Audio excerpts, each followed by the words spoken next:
আসসালামু আলাইকুম রহমতুল্লাহি ওয়া বারাকাতুহু। সুপ্রিয় উপস্থিতি ফেসবুক বন্ধুগণ আমার, আশা করি আল্লাহর রহমতে আপনারা সকলে ভালো আছেন। আমি আর একটা বিষয় সামনে উপস্থাপন করার জন্য উপস্থিত হলাম।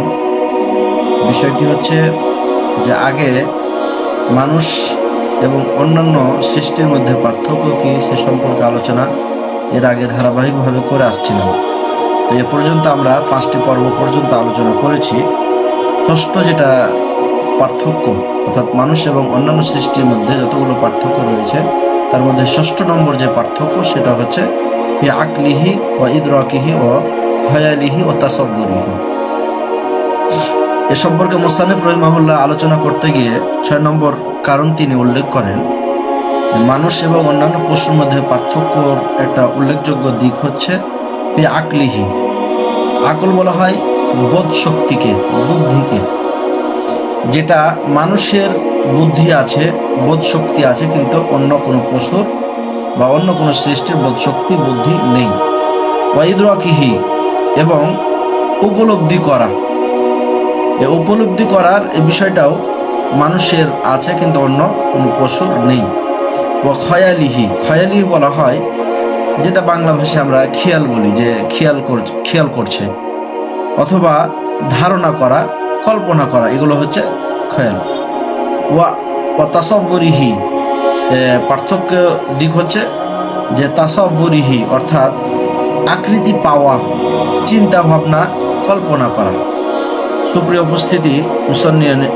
উপস্থিত ফেসবুক বন্ধুগণ আমার, মুসান্নিফ রাহিমাহুল্লাহ মানুষ এবং অন্যান্য সৃষ্টির মধ্যে পার্থক্য বর্ণনা করতে গিয়ে তিনি 6 নম্বর যে পার্থক্যের কারণটা উল্লেখ করছেন সেটা হচ্ছে কি, মানুষ এবং অন্যান্য পশুর মধ্যে পার্থক্য হচ্ছে যে আকলিহি মানে বোধ শক্তি,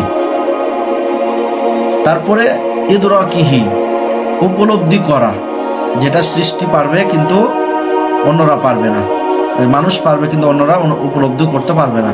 ও খয়ালিহি খেয়াল, ধারণা, কল্পনা, ও তাসাব্বুরিহি আকৃতি পাওয়া, কল্পনা করা। এটার একটা স্পষ্ট যদি উদাহরণ দিই তাহলে প্রতীয়মান হওয়া যায়।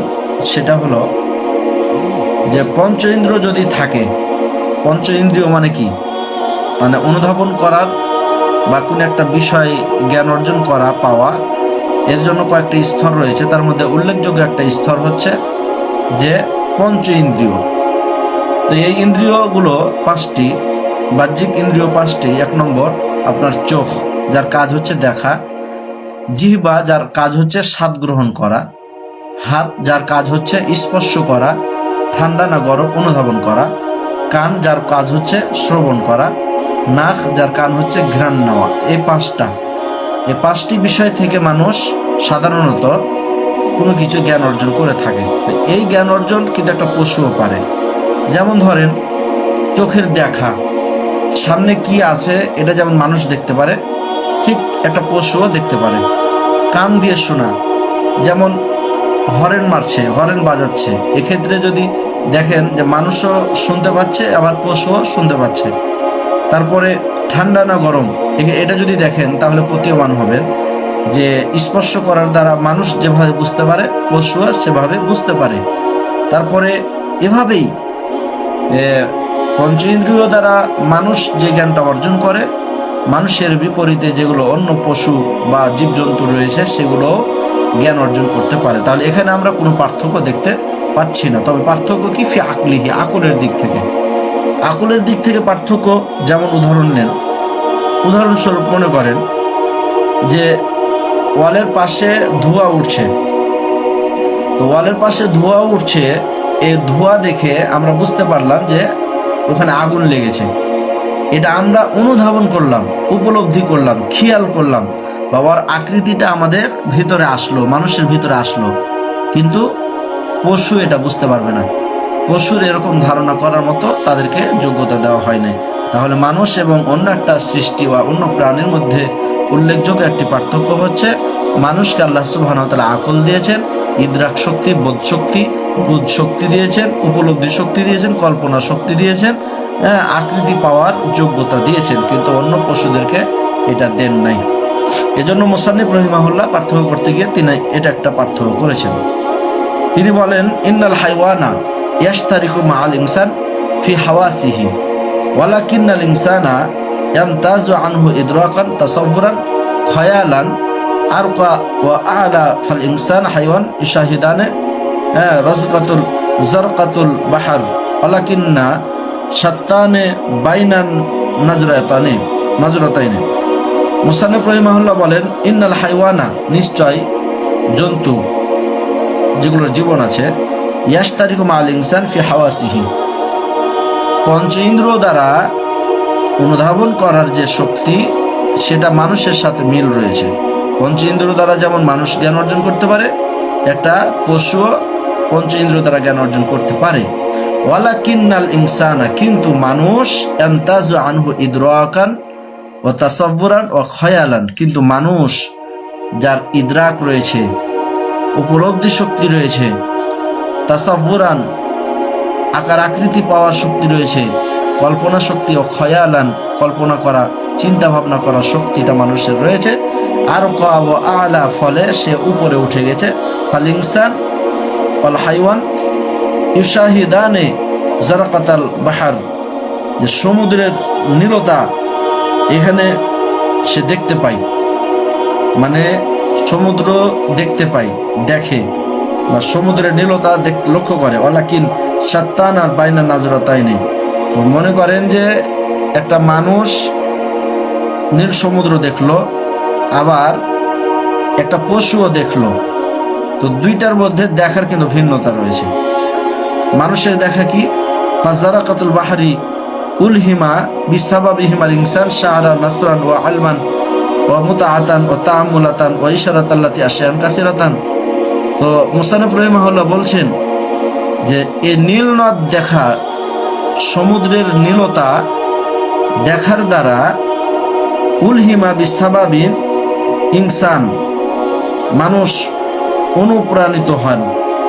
সে গান গায়, ছন্দমালা করে, গদ্য লেখে, পদ্য লেখে, সমুদ্র মানে একটা সে সমুদ্রের নীলতা দেখে মানুষ গবেষণা করে, এখানে ছন্দমালা তৈরি করে, তারপরে কবিতা আবৃত করে, সে সেখানে গদ্য সে লিপিবদ্ধ করে, প্রবন্ধ লেখে, ও ইলমান এবং বিভিন্ন জ্ঞান অর্জন করে, ও মুতাআতান ও তাআম্মুলাতান বিভিন্ন রকমের চিন্তা ফিকির তার মাথার মধ্যে নিয়ে আসে, ওয়া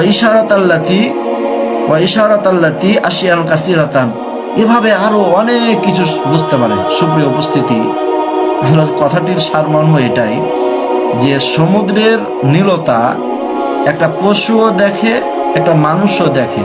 তো পার্থক্য হলো, পশু দেখার পরে সে কোনো কিছু অনুধাবন করতে পারে না, গবেষণা করতে পারে না, কিন্তু মানুষ সেটা সেটা সমুদ্রের নীলতা দেখার পরে সে এখানে কবিতা লিখতে পারে, সে এখানে গদ্য লিখতে পারে, সে একটা প্রবন্ধ লিখতে পারে, সে এখান থেকে বিভিন্ন জ্ঞান অর্জন করতে পারে, সে তাসাব্বুর অর্জন করতে পারে এবং বিভিন্ন রকমের বিষয় সে এখানে গবেষণা করতে পারে।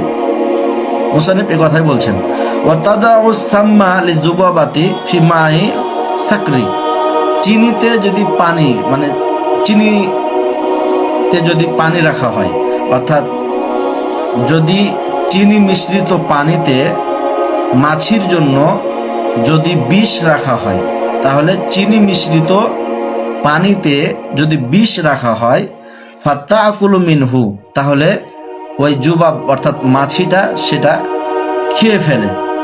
ও তামুতু, এবং খাওয়ার দ্বারা কি হয়ে যায়, সে মারাও যায়। ও তাতিল উখরা, এভাবে একজন আসলো, একটা মাছি আসলো, আসার পরে সে খেলো, খাওয়ার পরে মারা গেল। এবার আর একটা মাছি আসলো, মাছি আসার পরে সে খেলো, ওয়ায়ামতুন্না জামিআন, বাকিগুলো আসলো, আবার বাকিগুলো মারা গেল। ওয়ালা ইয়াখতুরু লিওয়াহিদাতিন মিনহুন্না আন তাতাআযা তারা কামাল ইনসানান, তো তার উচিত ছিল, মানে সে যে মাছি, তার যদি অনুধাবন শক্তি যদি থাকতো, তাসাব্বুর আকৃতি শক্তি পাওয়া যদি তার যোগ্যতা থাকতো, বুধ শক্তি যদি তার থাকতো, তাহলে চিনি মিশ্রিত পানিতে বিষ রেখেছে, তাহলে সে বুঝতে পারত। কিন্তু সে বুঝলো না, সে ঘ্রাণ পেল না, বুঝলো না, সে খেয়ে ফেললো। খেয়ে ফেলার পরে ওখানে যে একটা মাছি মরে পড়ে আছে, তার যদি বুঝ শক্তি থাকতো, তাহলে বাকি যে মাছিগুলো এসেছিল সে কিন্তু আর খেত না। কিন্তু দেখেন, বুঝ শক্তি, ইদরাক, মানে খেয়াল তাসাব্বুর এই শক্তিগুলো তাদের ভিতরের মধ্যে না থাকার কারণে বাকি মাছিগুলো এসে আবার খেলো, খাবার দ্বারা সবাই সেখানে কি হলো, মারা গেল। কিন্তু মানুষ এমনটা নয়।